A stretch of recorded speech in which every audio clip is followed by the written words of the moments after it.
Pagi Bapak Ibu Observer, selamat pagi Bapak Ibu. Oke, jadi kita sekarang ada sesi diskusi untuk strategi pembelajaran untuk mata kuliah pengembangan portofolio.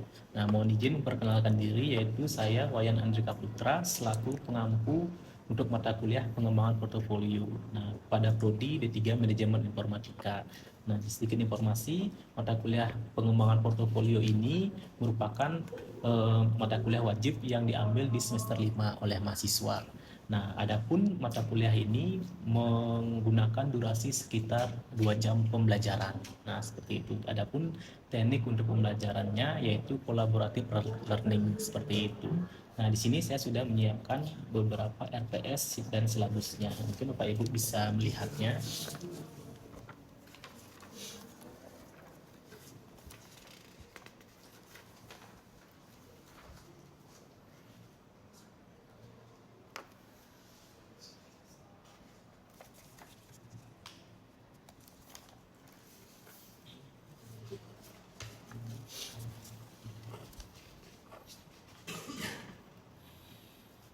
Oke, mungkin dari Bapak Ibu ada yang ingin memberikan saran terkait pembelajarannya atau yang ingin memberikan saran terkait strategi pembelajarannya untuk di kelas mungkin.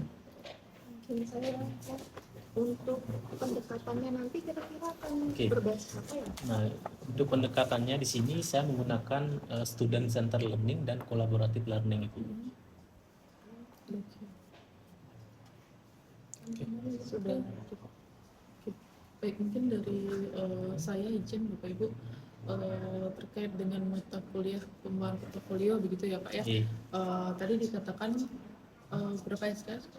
2 SKS. 2 SKS, ya. 2 jam pembelajaran gitu ya. Untuk pertemuannya?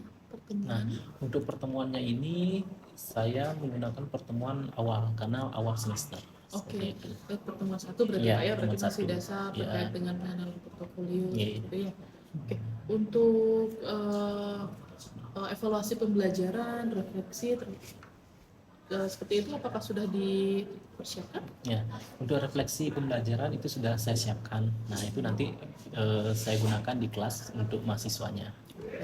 Mungkin dari saya demikian. Oke.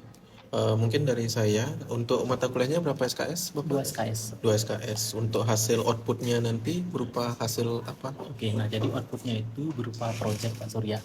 Jadi mahasiswa itu bisa membuat sebuah website portofolio. Nah, di mana website tersebut berisi skill atau keahlian yang mahasiswa punyai. Seperti itu. Kalau metodenya nanti dalam pembelajaran menggunakan metode apa? Nah, di sini saya menggunakan student center learning dan collaborative learning. Oke, collaborative. Mungkin sudah cukup jelas, mungkin lebih ke pembelajarannya nanti. Oke, siap. Oke, baik Bapak Ibu, kita lanjutkan pembelajarannya di kelas. Selamat pagi semua. Pagi.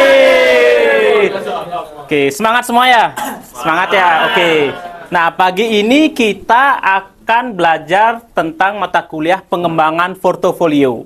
Nah, mungkin sebelumnya kalian sudah pernah mendengar istilah portofolio. Ada yang sudah pernah mendengar istilah portofolio atau sudah pernah membuat sebuah desain CV atau daftar riwayat hidup atau lamaran mungkin? Silakan Dek, apa yang pernah dibuat? Saya kan pernah dulu saya SMK-nya itu jurusan pariwisata dan saya pernah magang di travel Jepang namanya PT JTB sebagai akuntansi di sana selama 6 bulan. Dari situ saya belajar untuk membuat CV dan juga surat lamaran untuk menjadi peserta magang di PT JTB Corp tersebut. Nah, dari situ saya mendapatkan pemahaman bahwa di CV itu saya harus mengisi identitas saya.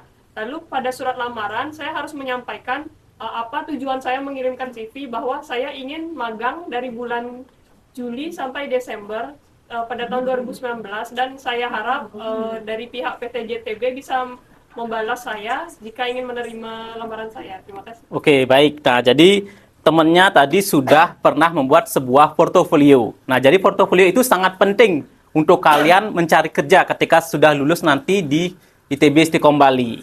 Oke. Nah, di sini ada beberapa outline terkait perkuliahan. Nah, di sini ada 3 Dek yang kita akan bahas untuk hari ini. Yang pertama, web portofolio. Ada mungkin yang sudah pernah mendengar istilah web portfolio? Nah, sudah beberapa ya. Atau pernah menggunakan sosial media portfolio. Baik itu berupa Instagram, LinkedIn, atau Jobstreet, atau yang lainnya. Nah, selanjutnya benefit ketika menggunakan sebuah website portfolio. Apa saja sih manfaatnya? Selanjutnya yang ketiga, cara membuat sebuah website portfolio. Nah, di sini kita akan bahas beberapa materi ini. Nah, yang pertama kita bahas terkait portofolio dulu. Nah, portofolio kumpulan dari dokumen, baik itu seorang individu, lembaga, ataupun organisasi, ataupun beberapa perusahaan. Nah, isinya apa? Isinya ialah beberapa pekerjaan yang sudah tersusun dengan rapi, ataupun sudah terorganisir. Contohnya mulai dari job desk, posisinya apa saja, itu nanti akan dijelaskan di portofolio, ibaratnya seperti itu. Sama halnya ketika kalian membuat sebuah CV atau membuat sebuah lamaran. Jadi kalian kan membuat di sana keahlian kalian apa, bidang ilmu kalian apa. Contoh, kalau kalian seorang programmer, kalian di bidang bahasa pemrograman apa, baik itu Java, HTML, Python, atau yang lainnya, seperti itu. Jadi kalian jabarkan bahasa pemrograman yang kalian kuasai seperti apa, seperti itu. Nah ini, portofolio umumnya bersifat dokumen cetak. Nah kalau dulu mungkin ngelamar kerja harus ngirim ke kantor pos mungkin ya. Kantor pos langsung ke perusahaannya, kita isi map warna coklat. Nah kalau sekarang kan tinggal kirim CV via email atau website perusahaan. Pernah nggak kalian lihat fenomena di sosial media? Banyak perusahaan masih menggunakan cara offline, masih menggunakan berkas, seperti itu. Bayangkan, antreannya kan padat itu, desak-desakan, ibaratnya seperti itu. Kalau sudah menggunakan web portfolio, itu lebih gampang dia. Kita bisa mengirimnya melalui email, langsung ke email perusahaan ataupun ARD-nya, seperti itu. Nah, jadi website portfolio sebuah situs yang di dalamnya terdapat informasi berupa data, skill, kemampuan, atau hasil karya. Sama seperti kalian seorang programmer. Kalian pernah membuat sebuah website. Jadi kalian upload di web portfolio kalian. Ibaratnya kalau kalian buat sistem informasi penggajian, jadi kalian update di sana. Kalian buat e-commerce, kalian upload di sana. Jadi proyek-proyek yang pernah kalian buat. Kalau kalian pernah menjadi desain grafis, jadi proyek-proyek desain kalian bisa cantumkan di sebuah webnya seperti itu.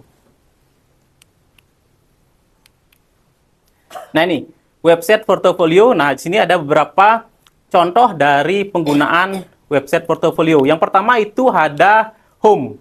Nah ada project dan about me biasanya. Jadi terbatas menu-menu yang ditampilkan seperti itu. Lebih banyak ke project kalian.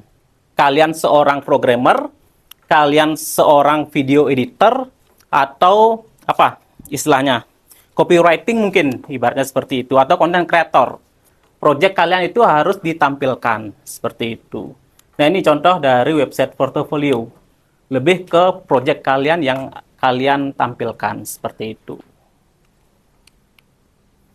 Nah ini, benefitnya, kalau kita mempunyai sebuah website portfolio, jadi orang tahu kalian itu sudah profesional, kalian sudah punya skill yang kalian kuasai, seperti itu. Nah, contohnya akses yang mudah, nah efisiensi dan fleksibel, nilai plus dari pesaing. Nah, tentunya kalian kalau sudah punya ini, ketika kalian melamar kerja, jadi kalian punya nilai plus dari kandidat yang lainnya, seperti itu.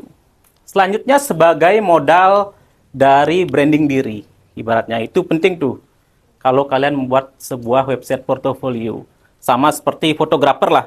Kalau kita cari foto-foto yang bagus nih, pasti kita lihat projectnya apa. Desain fotonya seperti apa, ataupun videonya seperti itu. Nah ini, akses yang mudah. Nah jadi kalau kita lihat beberapa project, kita hanya cari linknya saja, URL-nya saja dari orang yang menyediakan website portfolio tersebut. Jadi kita bisa mengecek, nah fotonya seperti apa. Jadi kita bisa dapat klien lebih mudah. Nah, sehingga melihatnya menilai apakah pekerjaan kita sudah sesuai dengan yang mereka butuhkan. Seperti itu. Nah, selanjutnya efisien dan fleksibel. Nah, jadi kehadiran website portofolio juga membuat dokumentasi pekerjaan jadi lebih praktis, lebih simpel dia. Nah, jadi memperbarui, mengedit, mengurangi, atau menambahkan isi dari kontennya. Seperti itu. Jadi kalian tinggal update saja kontennya. Seperti itu. Kalau kalian tahu LinkedIn ya, sudah punya semua LinkedIn? Sudah ya? Sudah diupdate nggak? LinkedIn kalian. Ketika kalian punya sertifikat, keahlian, ibaratnya seperti itu wajib diupdate deh. Jadi HRD itu tahu dia, kualifikasi kalian seperti apa. Seperti itu. Nah ini, nilai plus dari pesaing. Nah, jadi kalau kalian punya website portofolio atau branding diri, jadi kalian sudah punya nilai plus kalian, ibaratnya. Mulai dari keahlian kalian, pembuatan project, apalagi kalian seorang programmer. Jadi nilai plus itu. Nah, sebagai modal branding. Nah, jadi branding diri kalian itu sudah ada kalau kalian punya website portofolio, seperti itu.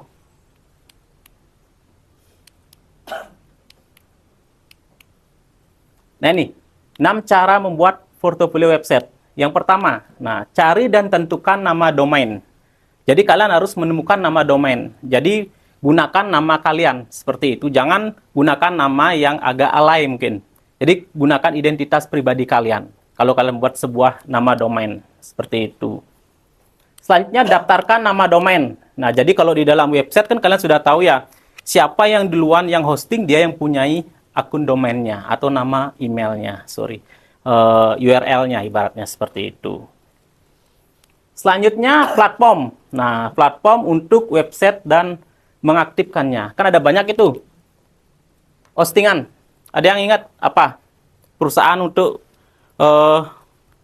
menghosting website. Apa? Angkat tangan. Silakan. Dek. Apa? Mega Hostar, Indonesia, Doa Dewa Web, Itu aja. itu ya. Oke, ada Niaga Hoster, Dewa Web, seperti itu hostinger yang berbayar. Jadi kalian bisa aktifkan website kalian di sana. Selanjutnya tema. Nah, tema yang tepat. Nah, temanya di sini sesuai dengan project kalian. Nah, jadi kalau kalian programmer, gunakan tema yang berhubungan dengan programmer atau teknologi, ibaratnya seperti itu. Selanjutnya plugin. Nah, jadi kalau di website itu ada banyak contoh-contoh plugin, jenisnya itu kalian bisa gunakan. Selanjutnya buat halaman profil atau about me. Itu penting. Profil berisikan identitas kalian. Ibaratnya seperti itu. Nah ini, cari dan tentukan nama domain. Nah, domainnya bisa .com, org, atau .co.id. Nanti bisa disesuaikan seperti itu nama domainnya. Nah, selanjutnya daftarkan nama domain. Nah, ini ada banyak nih. Nama-nama domain. Kalian cek dulu nama domainnya apakah sudah ada yang menggunakan apa belum. Seperti itu. Nah, selanjutnya pilih platform. Nah, untuk mengaktifkan website kalian. Nah, jadi ada banyak platform nih, Dek. Nah, jadi kalian kalau pernah mengetahui Wix, Joomla, Blogger, WordPress, atau yang lainnya, sudah pernah menggunakan mungkin? Pernah. Yang apa yang pernah kalian gunakan? WordPress. Oke. Blogger ada yang pernah? Pernah ya? Blogger, ada Wix. Kalau sekarang kan ada namanya Durable. Pernah menggunakan ya? Enggak. Itu sudah menggunakan AI. Jadi kalian berikan perintahnya, jadi bisa membuat sebuah website seperti itu. Squarespace banyak kan ya? Ya, Squarespace juga seperti itu. Jadi beberapa sudah menggunakan fitur AI-nya. WordPress juga sudah ada sekarang. Plugin. Nah, kalau di WordPress kan ada banyak plugin nih. Nah, itu bisa kalian install. Nah, jadi kalian tinggal buka dashboard-nya, nah masukkan pluginnya atau opsi add new, jadi tinggal diinstal aja pluginnya seperti itu. Oke, selanjutnya membuat halaman profil atau about me. Nah, ini penting nih. Nah, ini berisikan tentang identitas kalian. Nah, jadi kalian isikan, misalnya kalian seorang graphic designer atau video editing atau freelance marketing. Jadi kalian isi skill kalian apa. Nah, isikan minimal 2-3 skill seperti itu. Jadi kalian seorang profesional seperti itu. Nah, ini contohnya. Nah, mungkin nggak terlihat ya karena backgroundnya hitam. Nah, di sini ada beberapa page-nya saja halaman. Nah, lebih banyak ke project-nya seperti itu. Nah, ini contohnya. Nah, contohnya si Lee Robinson. Nah, sini ada beberapa project-projectnya. Nah, ini. Nah, ada about my, ada kontaknya. Nah, usahakan kontaknya itu yang terhubung. Seperti itu, yang bisa diklik. Seperti itu. Nah, ini. Contohnya ada experience, work-nya, artikel, ataupun kontaknya. Seperti itu. Di halaman profil. Oke, ada pertanyaan mungkin terkait materi hari ini mungkin. Silakan.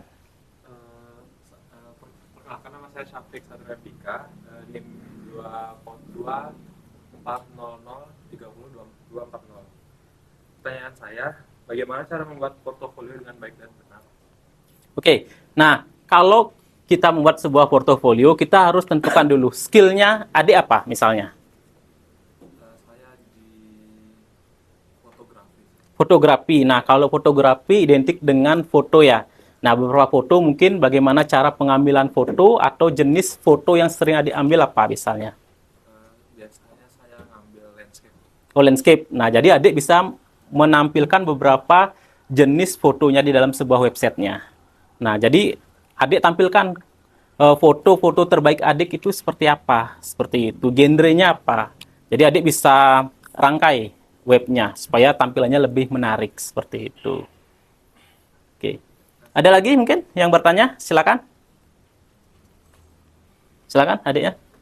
Apa yang buat portfolio lebih buat portfolio lebih bagus dan lebih apa namanya? Menarik atau apa? Ya menarik. Menarik. Nah, selain portofolio yang bagus, menarik, yang menarik minat HRD untuk merekrut kita untuk bekerja di suatu perusahaan, tentunya portofolio tersebut harus diupdate, Dek. Jadi, kalau bisa beberapa minggu mungkin ya, kalian rajin memposting, kalian rajin membuat sebuah project atau kolaborasi, ibaratnya seperti itu, ada aktif di sosial media, itu bisa meningkatkan engagement akun kita, biasanya seperti itu. Nah, tentunya project-projectnya itu harus update terus, seperti itu. Jadi, update secara berkala. Atau kalau adiknya punya sertifikat atau keahlian, itu bisa di-upload lagi, seperti itu. Karena kalau ada sertifikat kan ada nilai plusnya untuk kita, seperti itu. Oke. Oke? Sudah semua ya? Oke. Nah, mungkin ada yang bisa merangkum nih. Nah, sedikit mungkin terkait materi hari ini. Mungkin silakan. Mungkin adiknya mungkin? Iya, ke depan. Ya, mungkin. Merangkum sedikit nih, apa yang kita pelajari. Seperti itu. Mungkin, silakan. Ya, perkenalkan teman-teman, nama saya Jessica Lau dengan NIM 220506169. Nah, dari pembelajaran yang saya pelajari dari Bapak, saya mengetahui apa itu portofolio dan fungsi dari portofolio dan apa saja yang kita perlu masukkan dalam sebuah portofolio, di mana portofolio itu menunjukkan bagaimana pengalaman kita, kinerja kita, dan apa saja yang kita sudah capai dalam hidup. Itu akan mensubmitkan diri kita kepada perusahaan, sehingga perusahaan akan mempertimbangkan menggunakan kita dengan kelebihan yang telah kita berikan, seperti hasil karya terbaik kita, terus pernah menang lomba atau sertifikat-sertifikat yang telah kita capai. Hal itu juga akan menjadi nilai plus dalam semua program yang mau kita masuki, ataupun kita mau ikut sebagai internship, mau menaikkan jabatan, ataupun mau mengajukan